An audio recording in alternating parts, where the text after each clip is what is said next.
Shavua Tov. We're going to start Perek Chet.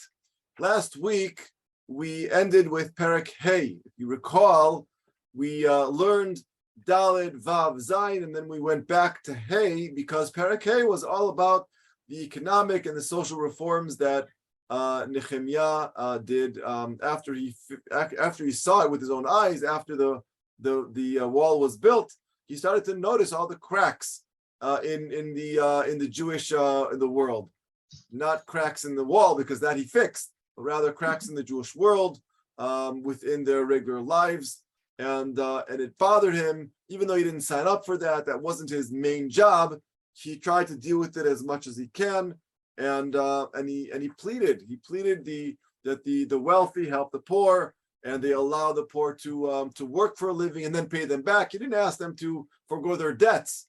And Perek Chet that we're going to start today is another step in Nechemia and Ezra's leadership. We're going to finally meet back Ezra in a moment, but Nechemia is around as well.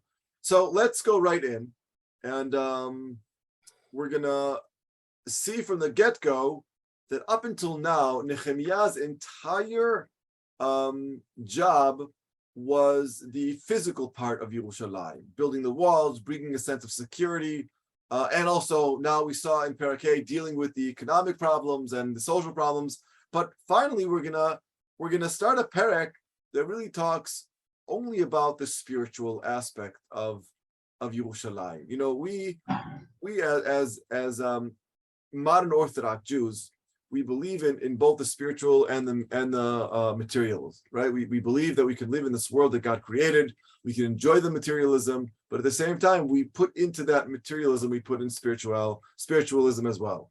Everything that we do, you know, it's not a new concept. It's a concept that always existed, but in modern Israel, it's more emphasized because you know, we live in a secular state, and therefore, in a secular state, we have to do as much as we can to bring down the divine, to bring down the spirituality, and make sure that everything really has a spiritual atmosphere to it. And it seems to me that that's really where our perek starts. Up until now, we're not talking about Ezra yet. Up until now, ever since Nechemia came to Yerushalayim, it seems that it was all about, you know, the political atmosphere of the Jews in Yerushalayim.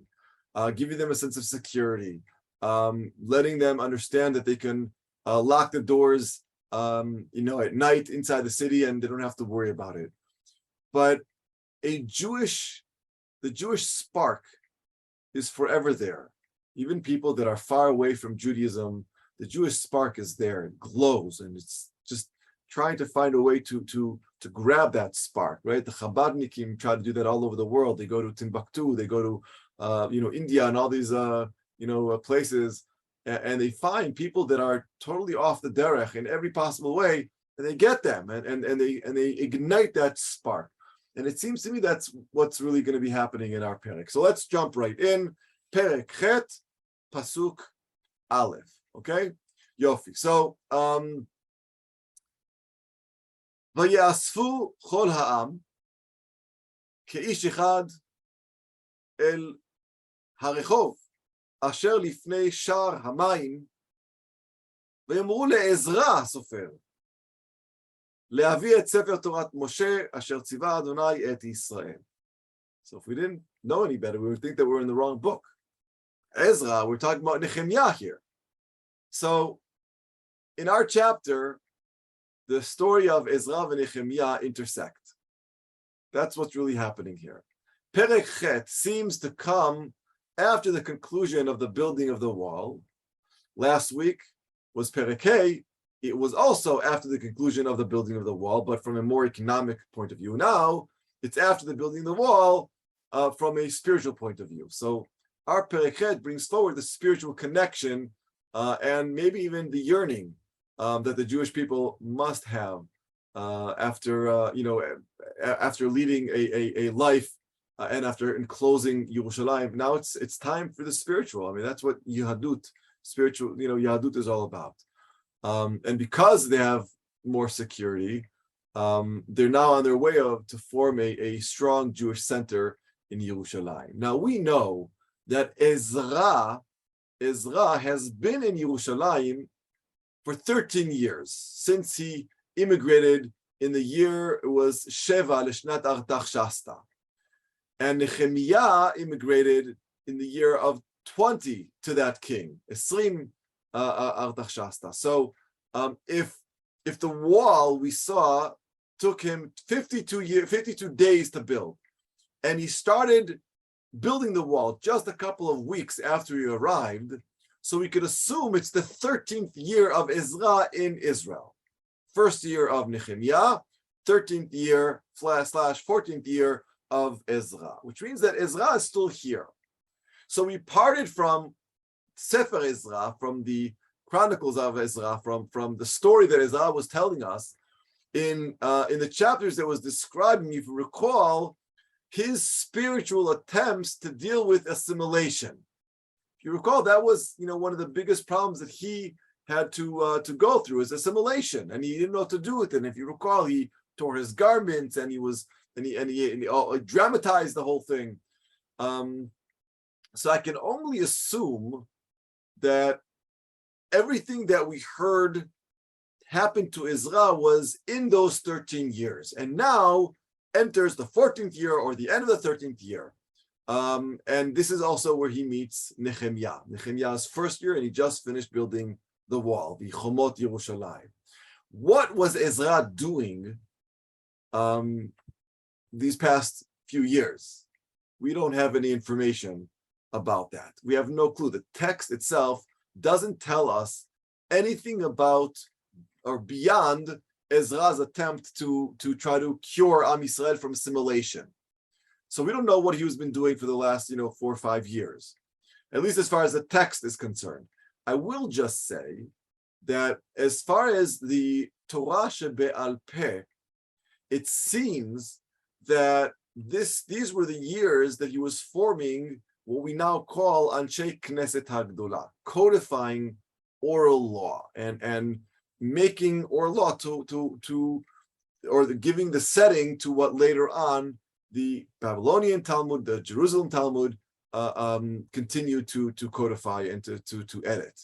But for now, for our shiur, we're sticking to the text, to the pshat, what the text say. And the text doesn't give us any information about what Ezra has been doing these whole years up until this year, first year of Nechemia, the 13th year of Ezra.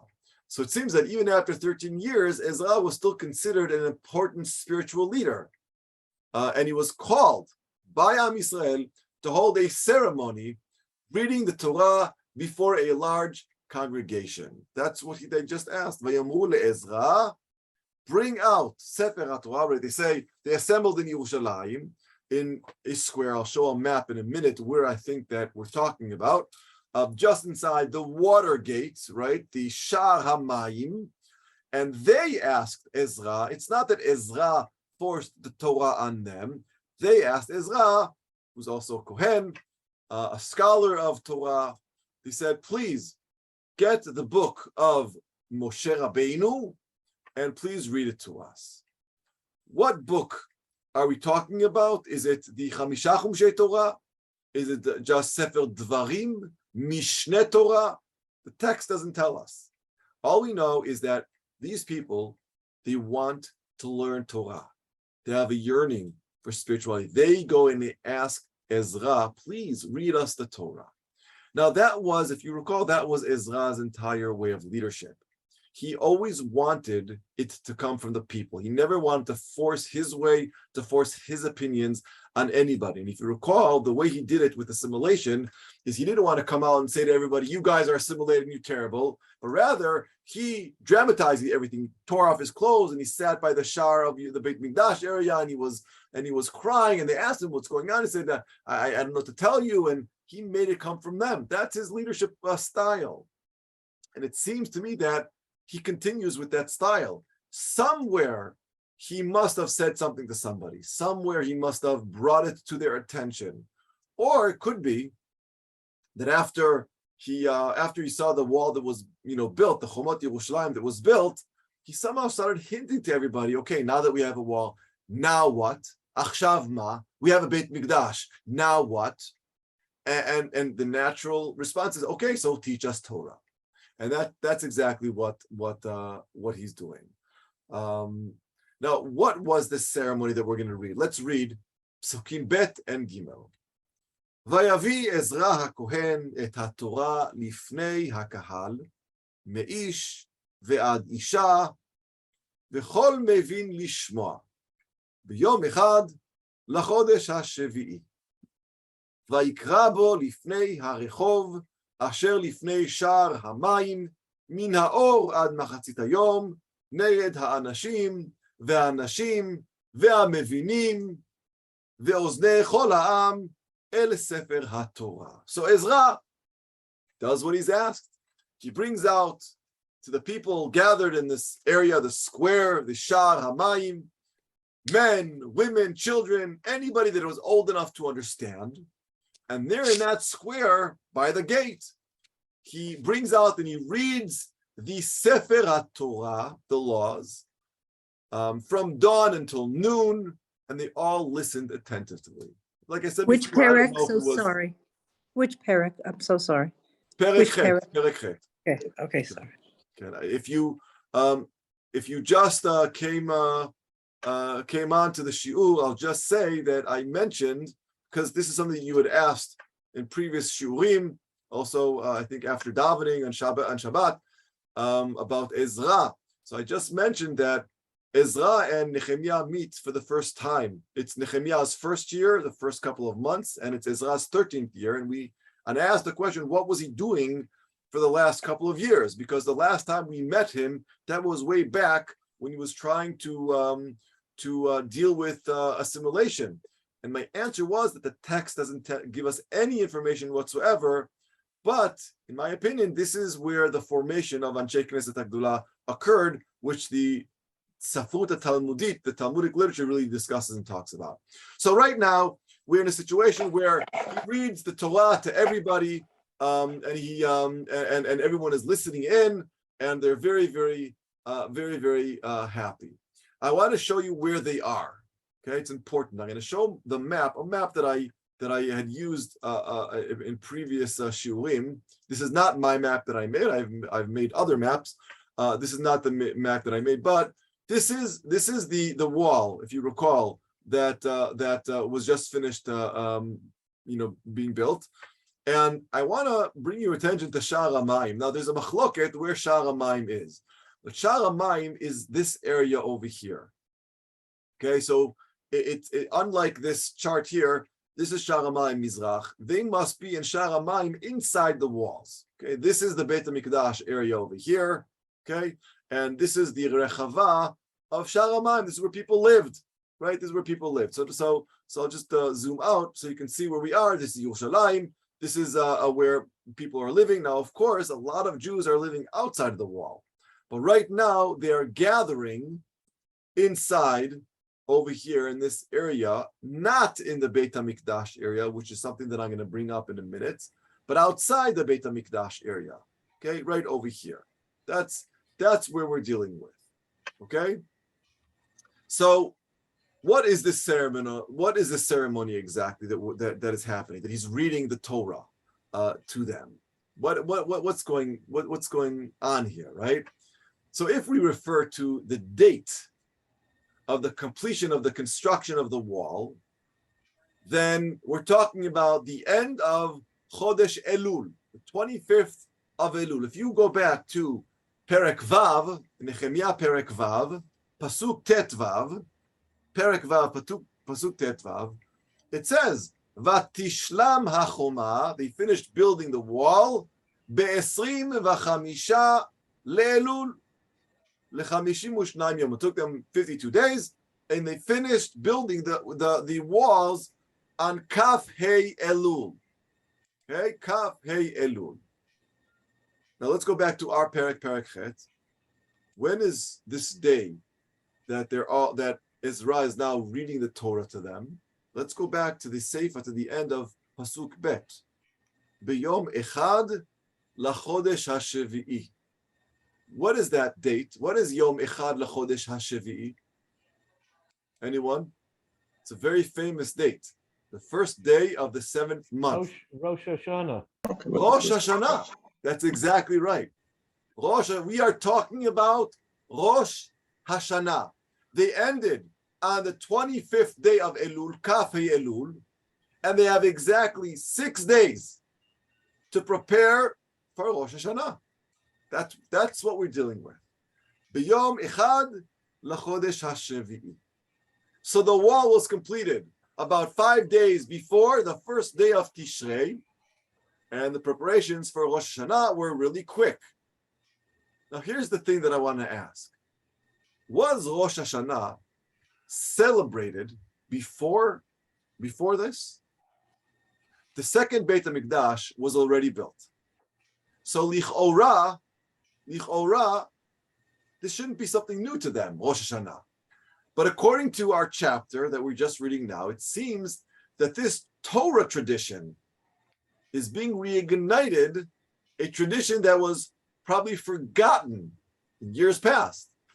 All of a sudden, they want to celebrate Rosh Hashanah, right? So why now? Why dafka now are they interested in celebrating Rosh Hashanah? So it could be that there's an obvious connection between the construction of the wall and the renewal of the Chagim. Why? Because it's possible that gathering of large crowds in one place, which is a big part of the Chag, right, was not safe in Yerushalayim with all of the other gods being worshipped, all the other people. Don't forget about the Tuviyah and Geshem and Sanballat. You know, they wouldn't wanted the Jews to get together and worship, you know, the God of Israel. But now that the Jewish people have gained a defensive wall and they feel much more secure, the public can now gather in the streets in front of the water gates, right? This Sha'ar HaMayim. And the enemy can't attack them because they can lock the gates. That was one of the last things that we saw, that he finished fastening the gates. Where is this all taking place? Like I showed you, mamash, on the streets right in front of Sha'ar HaMayim. Now, an interesting thing here is that we're not just talking about men. We're talking about men, women, and those who understand. That's what it says. If you look at the end of Pasuk Gimel, Vehamevinim, the Mevinim. Who are these Mevinim? It could be they're the translators of the Torah from Hebrew to Aramaic. Or possibly, maybe the Talmidei Chachamim that were working with Ezra this whole entire time. Either way, let's visualize what's happening here.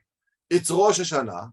They just finished building the walls, and now they're celebrating Rosh Hashanah, and Ezra Sofer is reading the Torah to them, Mikra'e Kodesh. And everyone is listening. Let's continue Psukim Daled through Chet. Vayamod Ezra HaSofer al Migdal Etz asher asu ladavar, vayamod etzlo Matitya v'Shema v'Anaya v'Uriya v'Chilkiya u'Me'aseya al yemino u'mismolo Pedaya u'Mishael u'Malkiya v'Chusham v'Chashbadana Zechariah Meshulam. Right? So Ezra was standing on a wooden platform that had been built for this occasion, and he had men standing on his right and men standing on his left. So what does this remind you of? What is this Migdal Etz? Basically, it's the first bima. It's the first bima to ever exist in our Jewish life. But not only a bima, he has people on the right, people on the left, just like we have in shul. You have the bima, he's reading the Torah on the bima, and we have people on the right and on the left. The gabbai is usually on the right of the Baal Kriya. He's calling up the olim, and on the left is usually the person to make sure that he's not making a mistake, the makri or whoever, right? Which basically this is exactly what's happening. The Ketuvim call it Migdal Etz, a wooden platform. But it's interesting, I looked up the Targum HaShivim, the Septuagint, and there it says the word bima. It really does, it says bima, which is pretty amazing. So this is really the first time a bima is being represented, and what's happening on the bima? We're reading the Torah. So let's continue. Pasuk Hey. Vayiftach Ezra hasefer le'enei kol ha'am, ki me'al kol ha'am haya uchefitcho amdu kol ha'am. Ezra stood there on the platform, on the bima, above high, on top of everybody, so people can see him, and they all kept their eyes fixed on him. As soon as he opened the Sefer Torah, they all stood up. Amdu kol ha'am. Later on, I'm going to possibly say, it could be that this is the first time there's Hagba happening, right? If you look at the psukim, Vayiftach, he opens the Sefer Torah, le'enei kol ha'am, and everybody gets up to say, V'zot ha'Torah asher sam Moshe. This is what they wanted. They asked him, please bring out Torah Moshe. He brings out Torah Moshe, and he does Hagba. But I'm going to refer to that a little bit later. Pasuk Vav. Vayivarech Ezra et Adonai ha'Elohim ha'gadol, vayanu kol ha'am, amen, amen, b'mo'al yedehem, vayikdu, vayishtachavu la'Adonai apayim arza. So what happens? Ezra says, he says, praise HaKadosh Baruch Hu, and all the people, they raise their arms, they raise their hands in the air. I'll refer to that in a minute. And they say, amen ve'amen. And they all knelt down, vayishtachavu apayim arza, they kneel down, and their faces to the ground. Mamash ishtachavaya. Pasuk Zay, just two more psukim, and then I'll start trying to summarize what I think is happening here. Pasuk Zay. וישוע ובני ושרביה, ימין, עקוב, שבתאי, הודיה, מעשיה, קליטה, עזריה, יוזבת, חנן, all these people, והלוויים מבינים את העם לתורה, והעם על עומדם. Then they all rose, they stood in their places, and they followed the Leviim and the Mevinim, who were explaining the law to them, which means that Moshe Rabbeinu, Nechemia, Ezra Sofer was reading the Torah, and the Leviim and some of these Mevinim, who I think they are the Talmidei Chachamim that Ezra is working with to form Anshe Knesset Agdolah, they're all reading and explaining the psukim to the Am that are standing right in front of them.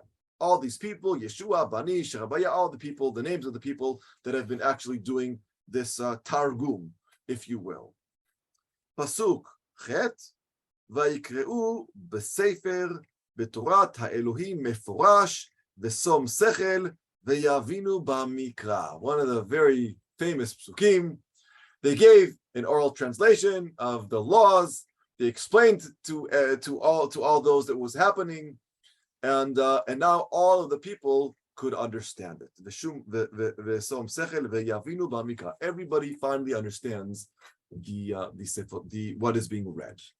So let's summarize. Ezra reads the Torah along with other Kohanim and Leviim and Mevinim. He stands on this wooden tower, the bima, since there is a large crowd in front of him, and everyone wants to see, everyone wants to be in the inn, they want to see and they want to hear what's going on. So that's why he's higher than them. The Torah is laid out in the form of a book, or perhaps a scroll, a Sefer Torah that we have today. And then, as I mentioned before, Ezra opens it in front of the whole crowd. And I think that this is Hagba, Mamash Hagba. But the thing is, he opens it before he starts reading it. Now, in the Ashkenazi shuls, Hagba is done at the end of the Torah reading. Whereas in the Sephardi shuls, which is basically Minhag Eretz Yisrael, it's done before the reading of the Torah. So it seems to me that that's really what's going on here. It's Hagba. He's picking up the Torah, showing it to everybody. Everybody could see that he's about to read the Torah. He puts it back on the bima, and then he starts reading, and the Leviim and the Kohanim, and they're explaining to everybody. So it's going to take a long time. It's not going to be a very quick reading, right? Because every time he's got to finish a paragraph, a parsha, a pasuk, he's got to stop so that the translators, the Mevinim, the Chachamim, could go ahead and translate. So the public, they stand up, either for Hagba, for the respect of what's going on here, or they just want to see what's going on. And Ezra opens up with a greeting. He's mivarech everybody, but he also, it says here, Vayivarech Ezra et Adonai ha'Elohim hagadol. What is that? What does it mean? Right before he reads the Torah, Hu mevarech et Hashem. That's the bracha, Birkat Torah, right? Before you read the Torah, Asher bachar banu mikol ha'amim, v'natan lanu et Torato, Baruch atah Adonai noten haTorah. So what we're really seeing here is mamash a ma'amad of Kriyat HaTorah. Hagba, people stand up, they're looking at it. We have translators to make sure they understand. Today we have books that do that for us, right? And he does the bracha beforehand. And Am Yisrael all answer Amen ve'amen. And then they do something very, very interesting. We read in Pasuk Vav, B'moal yedehem. They picked up their hands, right? They were waving their hands. Why are they waving their hands? They were raising their hands upwards. So it could be, again, I'm only trying to look at this from a pshat point of view. It could be that this whole idea of Birkat Torah, and they're raising their hands for Birkat Torah. Now, Ezra is a Kohen. What do Kohanim do? They are mevarech Am Yisrael. It says in Parashat Naso. What do Kohanim do in order to bless us? They raise their hands as well, right?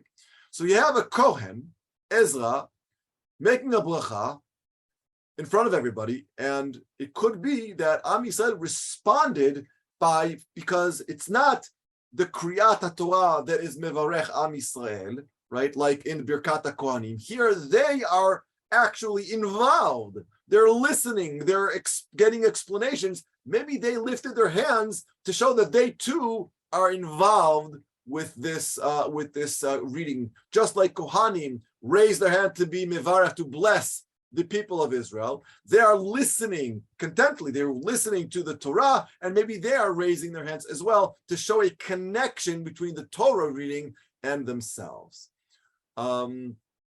So I think that must be what's happening here. The reading itself, as we see, is interrupted every so often. Ezra and the Levim and the Kohanim, they take the trouble to explain each verse. But I want to bring to light something that was very, very it was bothersome to me in the beginning, and then I realized what I was reading here. The most striking thing about this ceremony is that we're talking about a ceremony on Rosh Hashanah, on Aleph Tishrei. But it seems that it's a non-temple, non-Beit Mikdash character. One might even possible to say, that this whole ceremony is anti-Beit Mikdash.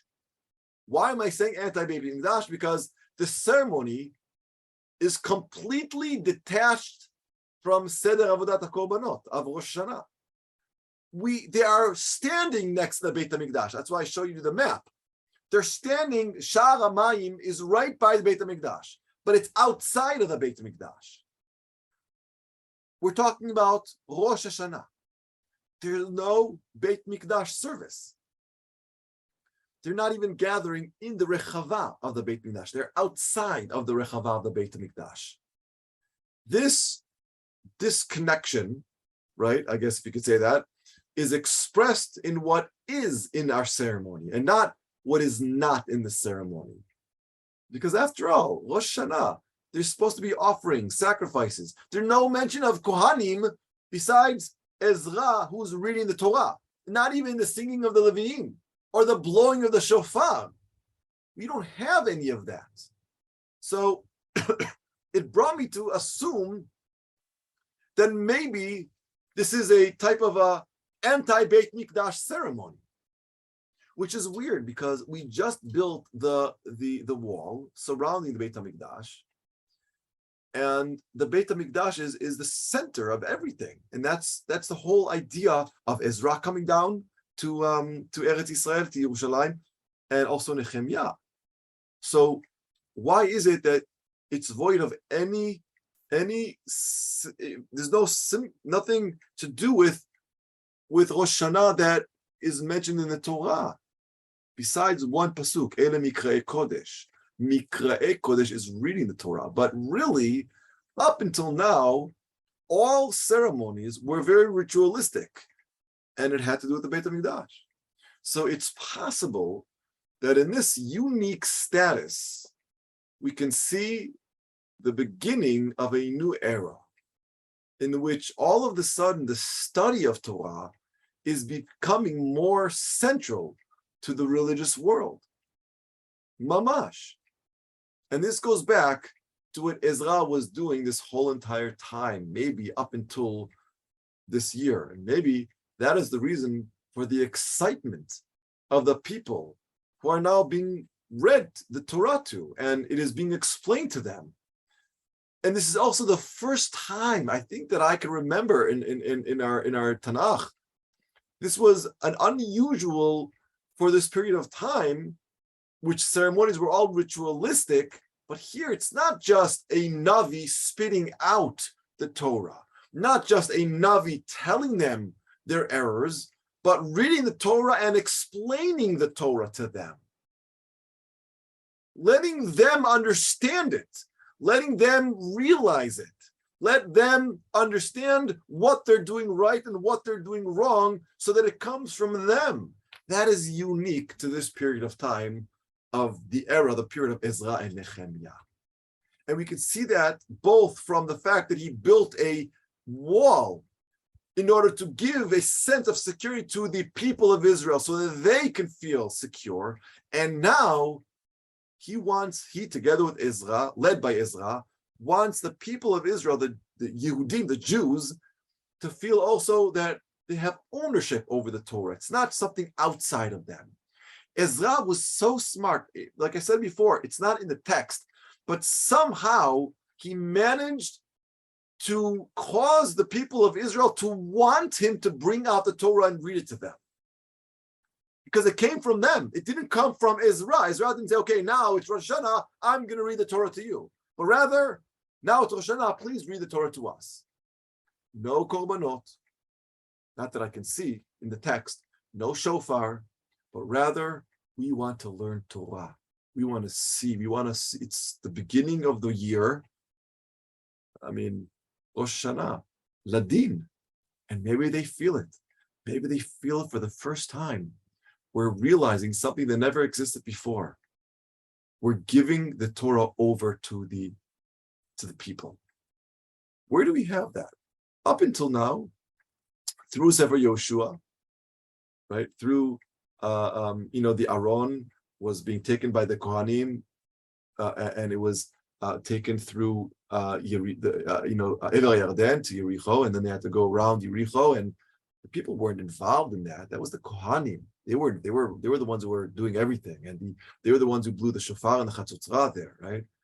Through the Shoftim, no Torah there at all. Through Sefer Shmuel Hanavi was the one who was answering their questions. He was the one that was teaching them, but not from a Sefer Torah. We don't have that anywhere. It doesn't say that Shmuel Hanavi opened up a Sefer Torah and read to them. We don't have that in Sefer Melachim either, not in Melachim Bet with Eliyahu Hanavi. He doesn't open a Sefer.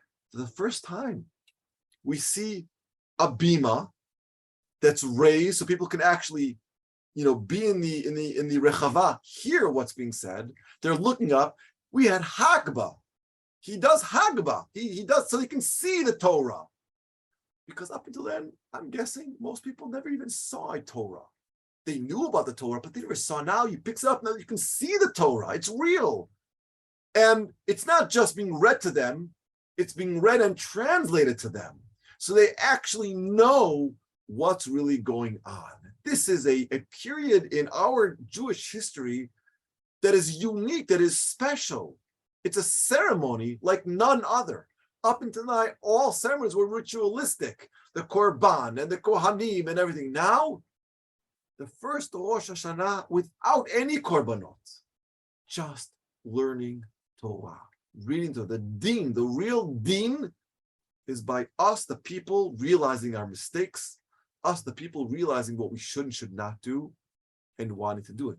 And as I said before, this is maybe hidden, but this is the formation of the whole idea of Knesset Gdolah, of the formation of Torah Shebe'al Peh. Now we have the Torah Shebichtav, and now I'm going to explain it to you. That explanation is the beginning of Torah Shebe'al Peh to the masses. Okay, let's read the continuation of Psukim Tet verses and the Perek. So Pasuk Tet. For the first time, the Perek Nechemia appears. Vayomer Nechemia. Nechemia hu hatirshata ve'ezra hakohen hasofer ve'aleviim ve'amevinim et ha'am lechol ha'am hayom kadosh hu la'Adonai Elohechem al tit'abelu ve'al tivku ki bochim kol ha'am keshomam et divrei haTorah. I'll explain in a minute. I just want to translate what's going on here. So when the people heard, so they gave this oral translation of Torah Moshe, right? And they were explaining it. The נחמיה was, Ezra was, the Levim were, all these people were. They're explaining. And then when the people heard the actual laws that were required of them, they were moved so much that they began to cry because they realized no one really did this to them before. No one actually showed them this before. So Nechemia, who was the governor, and Ezra, he was the scholar, the spiritual leader, during this day, they say, please don't cry. This is a festivity. It's a chag, right? Don't cry. Pasuk Yud. Vayomer lehem lechu ichlu mashmanim ushtu mamtakim veshilchu manot le'en nachon lo ki kadosh hayom la'Adonenu ve'al te'atzvu ki chedvat Adonai hi ma'uzchem. This is modern day. Go home, have a feast, enjoy a Suda, but not just a Suda, have some wine, have desserts, have good stuff. Bring out the good stuff, because today is a Chag LaHashem. So don't be sad, right? That's what he's saying to them. We've never heard this before. That on a Chag, instead of staying close to the Beit HaMikdash and seeing the Avodah, the Seder of Korbanot, what's happening here is Afuch. Go home, have a Seudah, be happy. It's a Chag. You just heard things that might have been hard for you, but that's okay. We have time to work on it. Now it's a Chag LaHashem. Nechemia, a Persian officer, he was present at this special ceremony. He joins the team, the spiritual team of Ezra and the Leviim. Now the laws of the Torah are worded in a very strong and harsh way. Sometimes they're also accompanied by threats and sanctions like mot yumat, sakol yisakel, an eye for an eye, right? Ayn tachat ayn, shen tachat shen. And I can just see these people who for the first time, they're hearing the actual words of the Torah. And Ezra is saying, ayn tachat ayn. And they're like, oh my God, right? Now reading these passages in the middle of a festival can create a sharp contrast between the feelings of happiness and joy and guilt. Since the Jews are now they're not fully observing God's words, but they want to, and they realize what they have to do. So they're on a high, right? They're on a high because just 5 days ago, they finished one of the most important projects of their era, building the wall, an enterprise in which everyone took part, right? As we saw before, everyone took part of it. Anybody who can lift up a shovel. And this contrast must be softened by the leaders, by Ezra and by Nechemia, because it's too much for them to take in at once. If I were to read to you, for the first time, of Parashat Mishpatim, it's shocking. It's hard to and they're shocked. So they have to soften the blow. How do they do that? By basically saying, go home, have a Seudah, enjoy your new status. Enjoy the status of not just being Jews who listen to what others tell them, but who can now have an understanding of Yahadut, who can read and understand, and it's explained to them. And that's what they say to their audiences. Hayom, pasuk that I just read. Hayom kadosh hu l'Adonai Elohechem. Al tit'ablu ve'al tishku. Don't. There's good reason for the people to be saddened by the detailed laws of the Torah. They don't observe the Torah, not necessarily. I mean, up until now, look at all the assimilation. But Ezra Nechemia tell them not to worry. That on a holy day like this, Rosh Hashanah, it's about rejoicing. And in truth, we all experience Rosh Hashanah and Yom HaKippurim in this exact way. It's Yom Adin, right? It's a day where Hashem has the books open. And that's exactly what's happening here. He opens the books. He opens the Sefer Torah. It's a mamash, our kind of Rosh Hashanah, void of korbanot. The Beit HaMikdash is not part of this Rosh Hashanah. It's the first Rosh Hashanah that I can see in the Torah that there's no place for the Beit HaMikdash at this point. It's about opening the book, which is Al HaChaim ve'Al right? Just like on Rosh Hashanah, it's reading to them, letting them understand what they did right, what they did wrong, giving the ability to do tshuva properly by understanding, having the Levim explain it to them, and then going home and rejoicing with a good seudah. That's what we do on Rosh Hashanah. Not Yom Kippur, but Rosh Hashanah. So it is a day for festivities, good food, and at the same time, to remind them, to share with them their obligations of being a Jew. So we have joy and we have seriousness. Mind you that this is the same Ezra who practiced mourning in public way back then when he heard about intermarriage, in which the people sinned, and how he too basically is teaching them that there is a time for joy and a time to mourn, right? Et lachgog and et ratzon. It's the last pasuk Yudbet of this parasha. Vayelchu kol ha'am le'echol ve'lishtot u'leshalach manot ve'la'asot simcha gedola ki hevinu badvarim asher hodiu lahem. It's an amazing pasuk. I love this pasuk. So all the people that went home, and they ate and they drank after they were calmed down by Ezra and by Nechemia. They drank joyfully. They shared with others with what they had, mishlochei manot, right?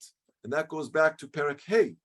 Perek Hey, we discussed all of the social reforms that Nechemia did of having them be together and forego their debt. I mean, not completely, but allow them to pay back. And maybe by doing that, he's connecting them. So mishlochei manot. Why? Because they understood what had been read to them. This is the first time. We don't even see this with Moshe Rabbeinu in the Midbar. We see Moshe preaching, we see Moshe teaching, we see Moshe explaining, but we don't see anywhere where they understand.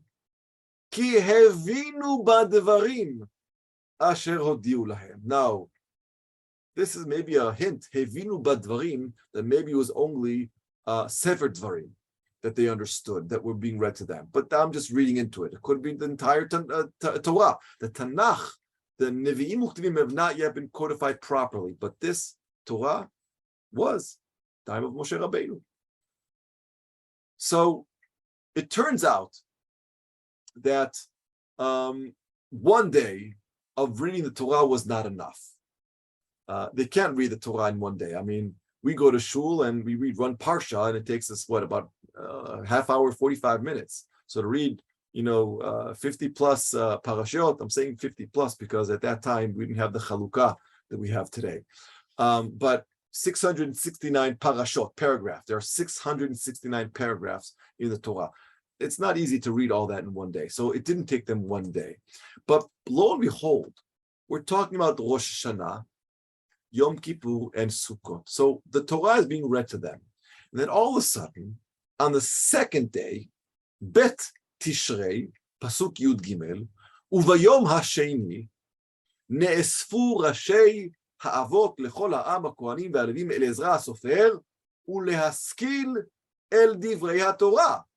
The next day, the heads of the Shvatim, not Shvatim, there are no Shvatim here, we're just Yehuda of the clan, right? Together with the Kohanim and the Levim, they go to Ezra because they want to study more. They wake up in the morning, say, we love this, let's study more.